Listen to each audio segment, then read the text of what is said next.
২০০৬ সালের ২৮ অক্টোবর রাজধানীতে আওয়ামী লীগের লগি বৈঠা কর্মসূচি থেকে হামলা চালানো হয় জামায়াত ইসলামীর সমাবেশে। রণক্ষেত্রে রূপ নেয় পল্টন মোড় ও সমাবেশস্থল বাইতুল মোকাররম উত্তর গেইট এলাকা। জামায়াতের দাবি, এতে প্রাণ হারান তাদের ১৪ নেতাকর্মী। দিনটি স্মরণে সোমবার দুপুরে নিহত নেতাকর্মীদের পরিবারের সঙ্গে মতবিনিময় সভার আয়োজন করা হয় দলটির পক্ষ থেকে। নেতারা জানান, বিগত সরকারের আমলে বিচার প্রক্রিয়া রুদ্ধ করা হয় এই পল্টন হত্যাকাণ্ডের।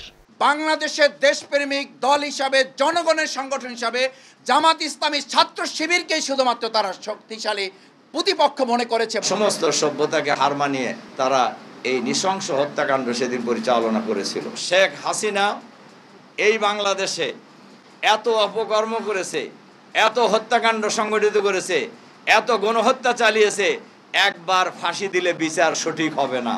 সভায় জামাতের নায়েবে আমির মুজিবুর রহমান অভিযোগ করেন, অনেকে এখন পতিত ফ্যাসিস্টদের সন্ত্রাসী কার্যক্রম ফিরিয়ে আনার চেষ্টায় লিপ্ত।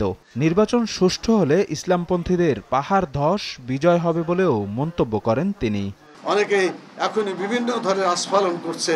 আগামী দিনে এরকম জুলুম যদি কেউ করতে চায়, তাহলে তাদেরকে একই পরিণত বরণ করতে হবে। জনগণের ভাষা হয়ে গেছে, এই দল দেখেছি, সে দল দেখেছি।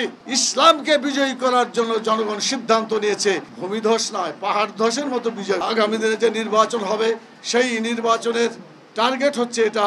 রাজনৈতিক সহিংসতার সমাপ্তি টানতে জাতীয় নির্বাচনে সংসদের উভয় কক্ষে পিআর পদ্ধতি প্রবর্তনেরও দাবি তোলেন নেতারা।